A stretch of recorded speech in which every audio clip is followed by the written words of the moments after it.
రాష్ట్రాల అసెంబ్లీ ఎన్నికలు జరుగుతున్నాయి. తమిళనాడు కానీ, కేరళ, అస్సాం, 5 రాష్ట్రాల్లో జరుగుతుంది.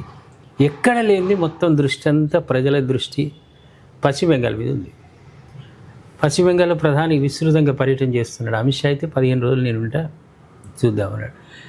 ఎందుకు దృష్టి పడ్డదంటే ఒకటి సరిహద్దు, బంగ్లాదేశ్ సరిహద్దు ఒకటి.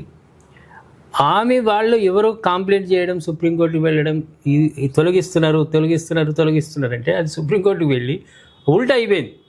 వాళ్ళు డైరెక్ట్గా న్యాయమూర్తులనే పంపించి వాళ్ళు చాలా ఫిల్టర్ చేసి ఇంచుమించుగా 70 లక్షల దాకా ఓట్లు పోయినాయి. దీంతో ఆమె భయంలో పడ్డది. ఆమె లేని కామెంట్స్ చేస్తున్నారు. ఇక్కడ మోదీజీ కూడా ఘాటుగానే స్పందిస్తున్నాడు. మొత్తం అడవి అయిపోయింది, అడవిలాగా చేసి పడేసింది, ఇష్టరాజ్యంగా చేసిందని విమర్శలు.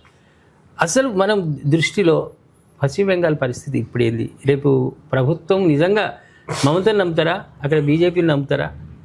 అంటే ఇప్పటి వరకు అయితే ఒపీనియన్ పోల్స్ అన్నీ అటు ఇటుగా చెప్తూ వచ్చినాయి.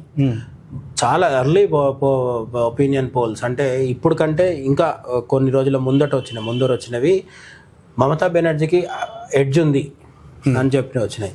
అంటే గతంలో వచ్చినంత మెజారిటీ 200 పైచీలకు ఎమ్మెల్యే సీట్లు రాకుండా కొంచెం తగ్గుతుంది అని చెప్పడం జరిగింది. అయితే ఈ మధ్యలో వస్తున్న 2-3 వారం రోజుల నుంచి వస్తున్న ఒపీనియన్ పోల్స్, చిన్నవి పెద్దవి అన్నీ చూసుకుంటే కూడా బీజేపీకి క్లియర్ మెజారిటీ వస్తుంది. 150 వరకు రావచ్చు అని చెప్పి చెప్తున్నారు. ఇప్పుడు మరి ఎవరిని నమ్మాలి అంటే మే 4వ తేదీన ఆ మ్యాజిక్ ఫిగర్ దాటే వరకు అక్కడ ఏమంటారు, మ్యాజిక్ ఫిగర్ అంటే 200+ ఉంది కాబట్టి ఖచ్చితంగా 100, 120, 130 ఆ సంఖ్య దాటినా కొద్దీ అట్లీస్ట్ బీజేపీకి 110, 120 దాటితే మాత్రం ఇంకా భయపడాల్సిన పని లేదు, మనం గెలిచినట్టే అని అనుకోవచ్చు. అయితే మరి మమతా బెనర్జీని తుడిచిపెట్టేయచ్చా, పట్టించుకోనక్కర్లేదా అంటే ఒక మమతా బెనర్జీకి ఉన్న అతిపెద్ద ప్రాబ్లం ఏంటంటే మనకి 70 లక్షల ఓట్లు తీసేయడం, అక్రమ ఓట్లు, ఇవన్నీ కూడా మమతా బెనర్జీకే నష్టం. ఎందుకంటే ఏ ఓట్లు అయితే తొలగించినారో అవి ఎవ్వరు కూడా బీజేపీ ఓటర్లు కాదు, వాళ్ళు బంగ్లాదేశ్ నుంచో మయన్మార్ నుంచో అక్రమంగా వచ్చి ఓటు హక్కు సంపాదించుకున్న వాళ్ళు కాబట్టి అంతే వాళ్ళ ఓట్లు పడకపోతే నష్టం వచ్చేది మమతా బెనర్జీకి. ఇక రెండో పెద్ద సమస్య ఏంటి మమతా బెనర్జీ కంటే, ఆమె 15 ఏళ్ల నుంచి పరిపాలిస్తుంది. 15 ఏళ్ల నుంచి పరిపాలిస్తున్నప్పుడు ఖచ్చితంగా ప్రజా వ్యతిరేకత అనేది ఉంటుంది. ఈ ప్రజా వ్యతిరేకత ఎవరిలో వస్తుంది అంటే ముస్లింలు అంటే సరే అభద్రతకు లోనై మమతా బెనర్జీ లేకపోతే బీజేపీ వస్తే మాకేదో నష్టం జరుగుతుంది, మమ్మల్ని ఏదో చేసేస్తారనే భయంతో వాళ్ళు ఓటేయచ్చు, లేదంటే మత పిచ్చితో కానీ మత భావనతో కానీ వేయచ్చు. కానీ హిందూ ఓటర్లు ఎవరైతే ఉన్నారో ఈ హిందూ ఓటర్లకి మమతాకే వేయాల్సిన అవసరం ఏమో కానీ అగత్యం కానీ లేదు. బీజేపీకి వేయేసి చూద్దాం ఈసారి అనుకునే వాళ్ళ సంఖ్య పెరిగే అవకాశం ఉంది. కాబట్టి 2 కారణాలు, ఒకటి అక్రమ ఓట్లు పోవడం వల్ల, 2 15 ఏళ్ల పాటు ఉన్న ప్రజా వ్యతిరేకత వల్ల. ఈ రెండింటిని కలుపుకొని చూసినప్పుడు మమతా బెనర్జీ ఓడిపోయి బీజేపీ వచ్చే అవకాశాలు స్పష్టంగా కనిపిస్తున్నాయి. కానీ నేను చెప్పేది ఏంటంటే బెంగాల్ అనేది చాలా పెద్ద రాష్ట్రం కాబట్టి దీన్ని అంత తేలిక ఇప్పుడు అస్సాంలో చాలా స్పష్టంగా బీజేపీ వస్తుందని మనకు చాలా సర్వేలు చెప్తున్నాయి. ప్రతిపక్షంలో ఉన్న కాంగ్రెస్ దరిదాపుల్లో కూడా లేదు. అంటే బీజేపీకి 100, కాంగ్రెస్కి 99 అన్నట్టుగా లేదు.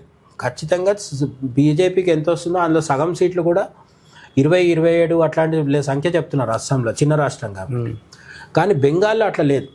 బెంగాల్లో బీజేపీ గెలవచ్చు, ఓడిపోవచ్చు. కానీ బీజేపీకి వచ్చే సీట్లతో పోలిస్తే మమతా బెనర్జీ మరీ తక్కువ స్థాయిలో వస్తుంది అని అయితే ఎక్కడ లేదు. బీజేపీకి వచ్చిన దాంట్లో సగమే వస్తాయి అంటే అప్పుడు మనం ధైర్యంగా చెప్పొచ్చు.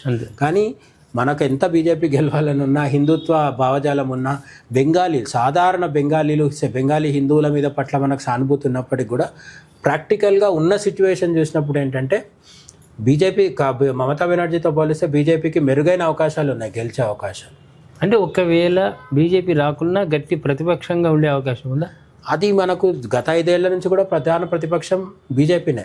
సిపిఐ, సిపిఎం 0 అయిపోయింది, కాంగ్రెస్ లేదు.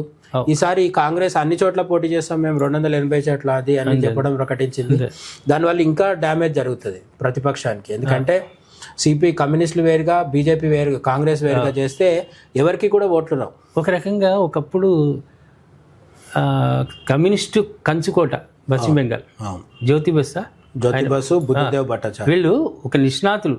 వాళ్ళకి కేంద్రంలో అవకాశం వచ్చిందని కాదనుకునే బట్టికే స్వయంకృత అపరాధంగా మారిపోయింది వాళ్ళకు 0 స్థాయికి పడిపోవడానికి. అట్లేం ఉండదు. మామూలుగా బీజేపీ అక్కడ ప్రజలు మమతా బెనర్జీని ఎందుకు ఎన్నుకున్నారు 30 సంవత్సరాల తర్వాత అంటే మమతా బెనర్జీ వచ్చి అద్భుతాలు చేస్తుందని వాళ్ళు ఏమీ అనుకోలేదు. కానీ మమతా బెనర్జీ గ్రౌండ్ లెవెల్లో నిలబడి పోరాడింది. ఎవరికి వ్యతిరేకంగా పోరాడిందంటే ఇప్పుడు మమతా బెనర్జీ చేస్తున్న అరాచకాలన్నీ అప్పుడు కమ్యూనిస్టులు చేసేవాళ్ళు. ప్రతి గ్రామంలో కమ్యూనిస్టులకు క్యాడర్ ఉంటుంది. ఈ క్యాడర్ చెప్పినట్టు వింటేనే రేషన్ వస్తుంది, క్యాడర్ చెప్పినట్టు వింటేనే వాళ్ళ ఇంటికి పథకాలు అందుతాయి, అటు పెన్షన్లు వస్తాయి. ఇవన్నిటిని వాళ్ళ గ్రిప్లో పెట్టుకొని చేయడం వల్ల ప్రజలకి ఏం చేయాలో అర్థం కాని పరిస్థితిలో మమతా బెనర్జీ వచ్చి పోరాటం చేసేసరికి ఆమె ఒక పెద్ద ఏమంటారు అవకాశం ఈమెయిల్ ద్వారా మాకు మార్పు జరుగుతుంది. ఆమె ఒక పెద్ద వీరవనితలాగా కనిపించింది. కనిపించడంతో పాటు నిజంగా కూడా ఆమె నందిగ్రాముల విషయంలో అంటే టాటా వాళ్ళ నానో విషయంలో ఇవన్నిటి విషయంలో తీవ్రంగా స్ట్రీట్ ఫైట్ చేసింది. దురదృష్టం ఏంటంటే మమతా బెనర్జీ సాధించుకున్న నమ్మకము 15 ఏళ్ల తర్వాత ఇప్పుడు ఆమె కోల్పోయింది. ఎందుకు అంటే కమ్యూనిస్టులు చేసిన తప్పులన్నీ ఈమె కూడా రిపీట్ చేస్తుంది. బంగ్లాదేశ్ నుంచి ఓటర్ల లాగా అక్రమంగా వలసలు తెప్పించుకొని వాళ్ళని ఓటర్లుగా మార్చుకోవడం కమ్యూనిస్టులు చేసిండ్రు, ఈమె కూడా చేస్తుంది. ఈమె ఎక్కువ చేస్తుంది. అట్లనే ముస్లిం సంతుష్టీకరణ వాళ్ళు చేసిండ్రు, ఈమె చేస్తుంది. హిందువులని 2వ శ్రేణి పౌరులుగా చూడడం కమ్యూనిస్టులు చేసిండ్రు, ఈమె చేస్తుంది. ఇంకా మిగిలింది ఆప్షన్ ఏంటి అంటే కాంగ్రెస్ వైపు అయితే వెళ్ళే అవకాశం లేదు.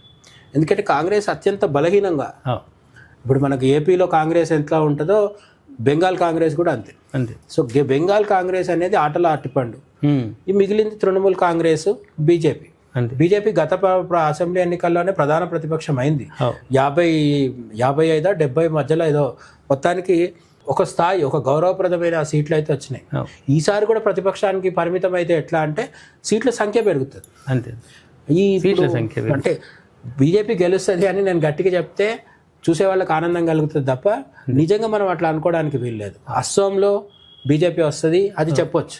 పుదుచ్చేరిలో మనకు అవకాశం ఉంది, అది కూడా చెప్పొచ్చు. తమిళనాడులో ఏఐఏడిఎంకే ద్వారా అధికారంలోకి వస్తాం పొత్తులో భాగంగా అంటే అది కూడా కొంత అవకాశం ఉంది.